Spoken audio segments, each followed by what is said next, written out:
क्या कि ये अपनी ही जगह पर हैं। अल्लाह सलामत रखे यूसुफ खान यानी दिलीप कुमार को।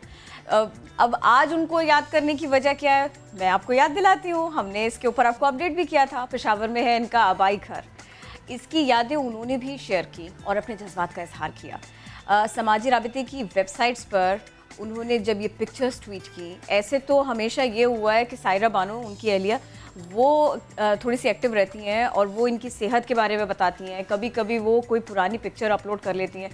अब उस तस्वीर की मोहब्बत तो उससे लगाओ अपनी जगह, और साथ में एक बीवी ने, एक हीरोइन ने अपने हीरो की पिक्चर पोस्ट की है, वो अपनी जगह। लेकिन ये पिक्चर उनके अकाउंट से पोस्ट हुई है। उनकी पुरानी यादें सारी की सारी ताज़ा हुई, किस तरह से उन्होंने तस्करा किया। फिर उसके बाद में फैंस ने उसके नीचे जाके और लिखना शुरू किया कि वो कितना प्यार करते हैं दिलीप कुमार से, वो कितना प्यार करते हैं उनकी यादों से। तो पिक्चर्स तो हैं, लेकिन साथ के साथ ये भी है कि लोगों के सामने ये भी वाज़ेह हुआ कि लेजेंड अदाकार दिलीप कुमार अभी भी कितने कनेक्टेड हैं। यस, और किरण ज़रा जब वो शेयर कर रहे हैं तो अपनी पुरानी यादें वो शेयर करते हैं कि फॉर एग्जांपल अगर हम हिस्ट्री में जाएं कि जब वो यहाँ से इंडिया चले गए थे, यानी पेशावर से वो मुंबई मुंतकिल हो गए थे, अदाकारी के शोबे में अपने जौहर मनवा सकें इसलिए वहाँ पर शिफ्ट हुए।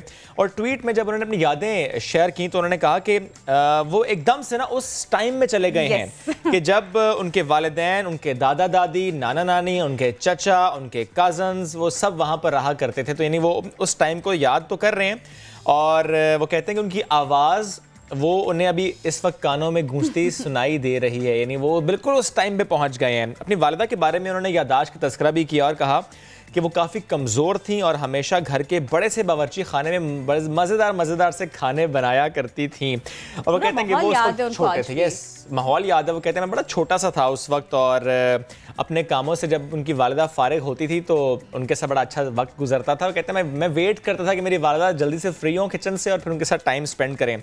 और जो कज़न्स के साथ उनका वक्त गुजरा उसके बारे में भी उन्होंने बात की और कहा कि मुझे वो कमरा भी याद है जहाँ हम ख़ानदान के तमाम बड़े छोटे इकट्ठा हुआ करते थे, स्पेशली कज़न्स इकट्ठा हुआ करते थे। और उसके साथ साथ वो कहते हैं कि वहाँ पर फिर हमें खूब खाना पीना होता था, बड़ी पार्टीज़ होती थी वहाँ पर। और उन्होंने कहा कि उन्हें ये तक याद है कि उनके दादा अपनी पीठ पर बिठाकर उन्हें सैर कराया करते थे। तज़किरा किया था उन्होंने किस्सा खानी बाजार का भी। तो उन्होंने कहा वो किस्सा खानी बाजार का एक जो माहौल होता था, शाम में बाजार बंद और कहानियाँ और बातें और किस्सों का आगाज़।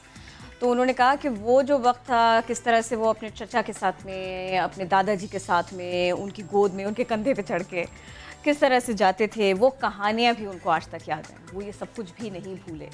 ये जिन मकामात की वो बात कर रहे हैं वो यहाँ पाकिस्तान में है। दिलीप कुमार यहाँ से कब के जा चुके, लेकिन अब जब उनका घर एक बार फिर खबरों में है तो किस्सा खानी बाजार का किस्सा भी उनको याद है। उन्होंने इस तरह से ये बताया।